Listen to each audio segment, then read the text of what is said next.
విశ్వాని దేవ సవిత దురితాని పరాసువా యద్భద్రం తన్న ఆసువా. ఓం శాంతి శాంతి శాంతి. బంధువులరా, రోజు మనము ఈశ్వర స్తుతి ప్రార్థన మంత్రాలు 8 వల్లిస్తున్నాం. ప్రతి మంత్రము కూడా పరమాత్మ తత్వం గురించి చాలా స్పష్టంగా తెలియజేస్తుంది. అందులో సనో బంధుర్జనిత సవిధాత అని చదువుతున్న ఒక మంత్రం, యజుర్వేదంలో మంత్రం. సహ అంటే ఆ పరమాత్మ, నహ అంటే మనకు బంధువు. బంధువులు పోలుతున్నారు మనకు, రక్త సంబంధీకులను మన బంధువులు అంటూ ఉంటాం. కానీ పరమాత్మ నిజమైన బంధువు, ఆప్త బంధువు, ఆత్మ బంధువు అని చెప్పుకోవచ్చు. ఎందుకంటే అందరినీ మనం వదిలించుకోగలుగుతాం, కానీ ఆత్మలో కొలువైనటువంటి పరమాత్మ అనే బంధువును వదిలించుకోలేము.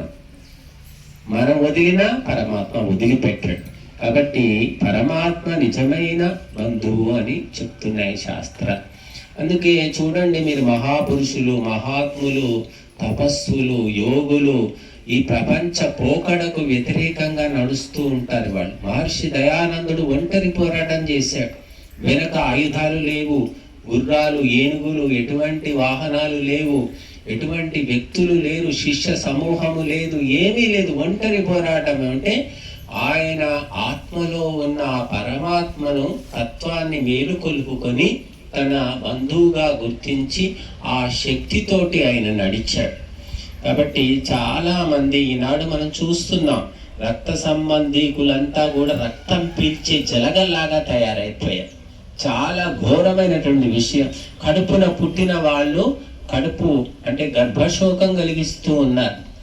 కనీసము తల్లిదండ్రికి కూడా ఏమీ చేయలేకపోతున్నారు వాళ్ళు, అన్నీ ఉండి కూడా.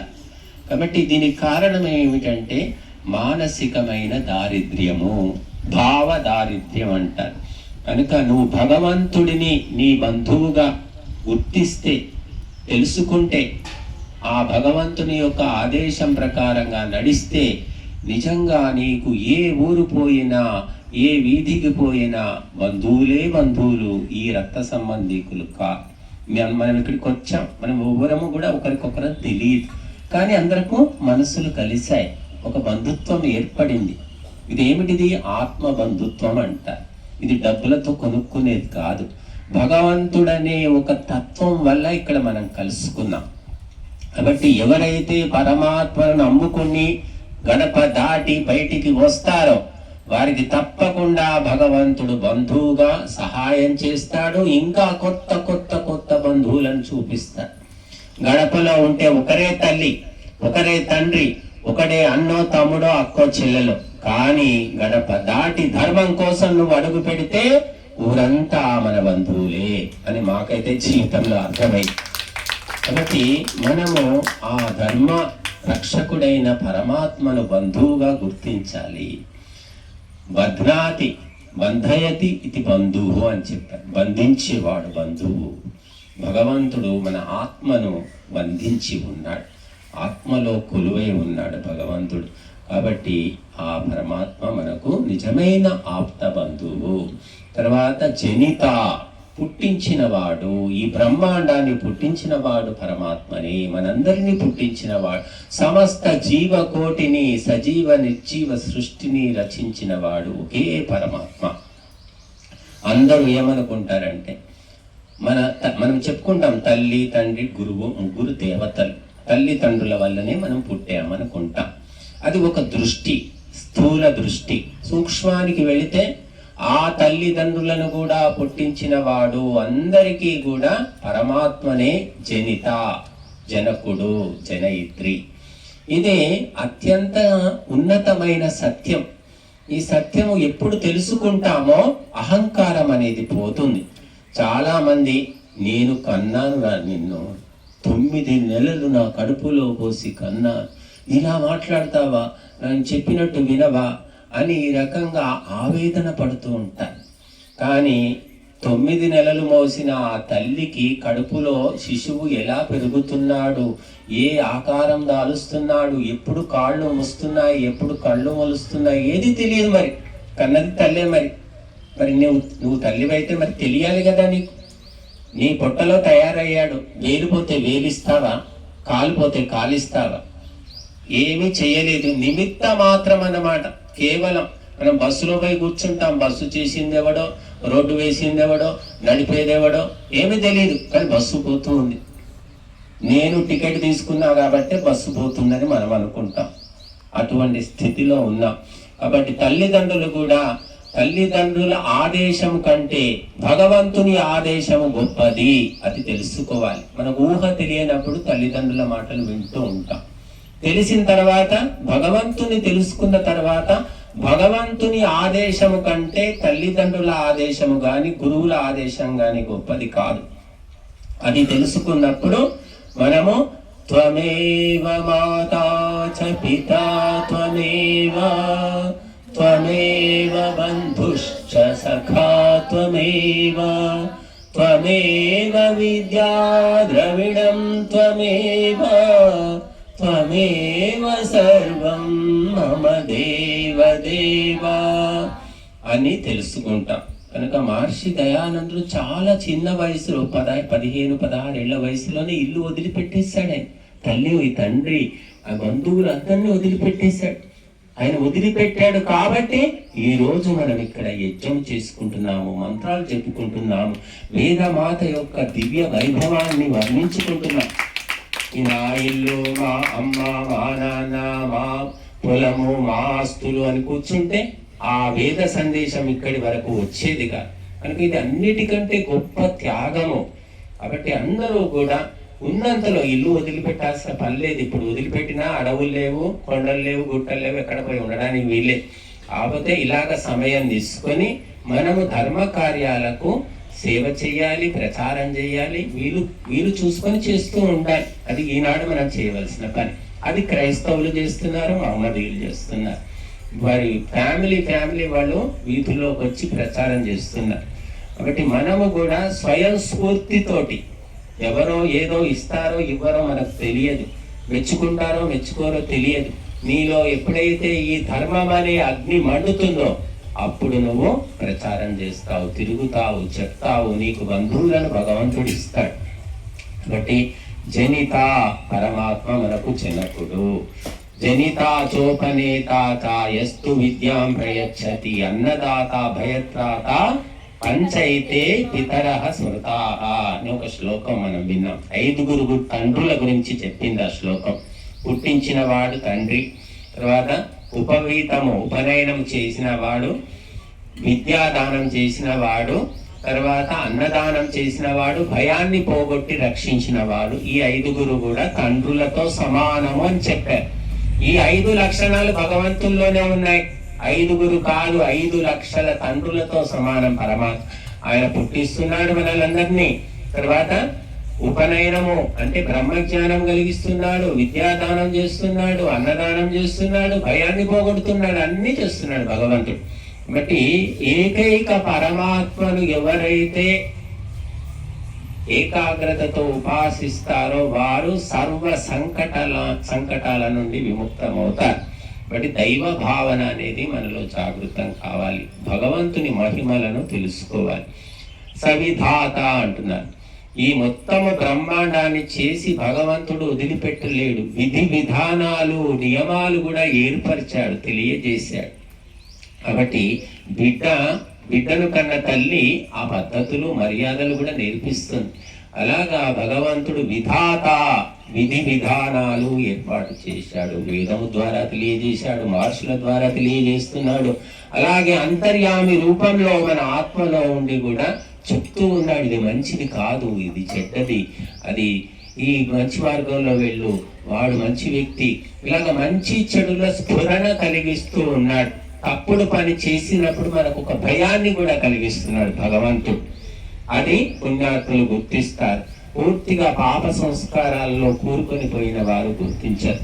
కాబట్టి నిరంతరము ఈ బ్రహ్మాండాన్ని విధి విధానాలతో నడిపిస్తున్నాడు తప్ప గాలికి వదిలిపెట్టలేదు. ధామాని వేద భువనాని విశ్వాభువనాన్ని సమస్త లోకాంతరాలను కూడా భగవంతుడు తెలిసినవాడు. అలాగే ధామాని అంటే నామస్థాన జన్మలు తెలిసినవాడన్న. నామము అంటే ఏ వస్తువుకు, ఏ పదార్థానికి, ఏ జీవికి ఏ పేరు పెట్టాలో భగవంతుడు పెట్టిన పేర్లు మనం వాడుకుంటున్నాం. సూర్యుడిని సూర్యుడు అనాలని ఎవరు చెప్పారు? చంద్రుడిని చంద్రుడు అనాలని ఎవరు చెప్పారు? ఆ పేరు అసలు పెట్టింది ఎవరు? నదిని నది అనాలని, తల్లిని తల్లి అంటున్నాం, తండ్రిని. ఇవన్నీ కూడా వేద వ్యవహారము, వేదోపదేశం ద్వారా మహర్షుల పరంపర నుంచి మనకు వచ్చాయి. ఆ మహర్షులకు చెప్పింది పరమాత్మ. కాబట్టి విధి విధానాలను తయారు చేశాడు. ఆ నామము స్థానము. స్థానం అంటే ఏ వస్తువు, సూర్యుడు ఎక్కడ ఉండాలి, చంద్రుడు ఎక్కడ ఉండాలి, భూమి ఎక్కడ ఉండాలి, ఎంత దూరంలో ఉండాలి, మన శరీరంలో కన్ను ఎక్కడ, కాలు ఎక్కడ ఉండాలో అలాగే అమర్చి పెట్టాడు భగవంతుడు. దాన్ని ఎవ్వరు కూడా మార్చలేరు. మీరు మనిషిని మరొక రూపంలో ఊహించుకోగలుగుతారు? ఊహించుకొని చూద్దాం. ఈనాడు సూపర్ మ్యాన్ అంటున్నాము, బ్యాట్ మ్యాన్ అంటున్నారు, ఇంకేదో క్యాట్ మ్యాన్, క్యాట్ ఉమెన్, రకరకాల పాత్రలు సృష్టిస్తున్నారు. కానీ కళ్ళు వాళ్లకు మన దగ్గర ఉన్నట్టే కళ్ళు ఉంటాయి, చెవుల దగ్గరే ఉంటాయి. మరొక రూపాన్ని ఊహించుకోలేము. కాబట్టి స్థానము భగవంతుడు కల్పించింది, మార్చలేమన్నమాట.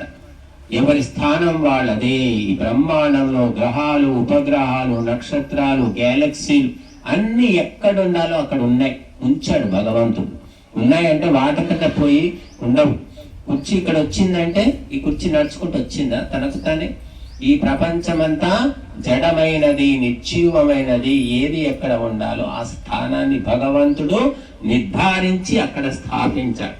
జన్మము ఎవరు, ఎక్కడ, ఎప్పుడు, ఎలా పుట్టాలో అది నిర్ధారిస్తున్నాడు భగవంతుడు, శాసిస్తున్నాడు. అందుకే యోగ దర్శనం ఏం చెప్తోంది మనకు? సతిమూలే తద్విపాకో జాత్యాయుర్భోగా. జాతి, ఆయువు, భోగము, కర్మఫలాన్ని బట్టి ఎప్పుడు ఇవ్వాలో అప్పుడు ఇస్తూ ఉన్నాడు. కాబట్టి రకరకాల జీవులు, రకరకాల జన్మలు, రకరకాల బుద్ధులు, రకరకాల కర్మ ఫలాలు అన్ని భగవంతుని వ్యవస్థ ద్వారా నిర్విఘ్నంగా కొనసాగుతున్నాయి. మనుషులు సృష్టించుకున్న వ్యవస్థనే లోపభూయిష్టంగా ఉంది. అడవికి వెళ్ళండి మీరు, అడవిలో భగవంతుని శాసనం కనపడుతుంది. అన్ని జీవులు నిరాటకంగా హాయిగా ఉంటాయి. ఎక్కడ యాక్సిడెంట్లు ఉండవు, ఎటువంటి ఉపద్రవాలు ఉండవు. సముద్రంలోకి వెళ్ళండి, అక్కడ హాయిగా జీవులన్నీ సంచరిస్తున్నాయి. ఎడారిలోకి వెళ్ళండి, ఎక్కడికి వెళ్ళినా భగవంతుని వ్యవస్థ నిరుపద్రవంగా ఉంది, ప్రమాదరహితంగా ఉంది. మనుషులు చూడండి, ఇక చిన్న క్యాంపు పెట్టాం, ఎన్ని ఇబ్బందులు పడుతున్నాం. మా వల్ల మీరు పడుతున్నారేమో, మీ వల్ల మేమైతే పడుతున్నాం. మరి కూర్చోండి, అలా కూర్చోవద్దు, అలా నడవద్దు, అలా మాట్లాడవద్దు, ఇలా ఉండు, అలా ఉండు అంటే అదంతా బాధే. కానీ అడవి లోపల ఏ జంతువుకు ఎవ్వరు డిసిప్లిన్ నేర్పించరు. కానీ అన్ని జంతువులు, పక్షులు డిసిప్లిన్ గా ఉంటాయని జంతు శాస్త్రవేత్తలు చెప్తున్నారు, జువాలజిస్టులు. ప్రతి జంతువు కూడా తన డిసిప్లిన్, సెల్ఫ్ డిసిప్లిన్ లో ఉంటుంది.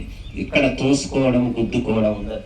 సింహము మాంసాహారైనా సరే ఆకలి వేసినప్పుడే వేటాడుతుంది. తర్వాత మాత్రం తన పక్క నుంచి జింకపోయినా సరే అది ఏమీ అనదు అసలు. చూడండి ఎంత డిసిప్లిన్ వాటి. మనం ఏం చేస్తాం, అరే పక్కన జింకపోతుంది కదా, పొద్దున్న తిన్నాం, రేపటికి మళ్ళీ దొరుకుతుందో లేదో చంపి దాచిపెట్టుకుందాం అనుకుంటాం.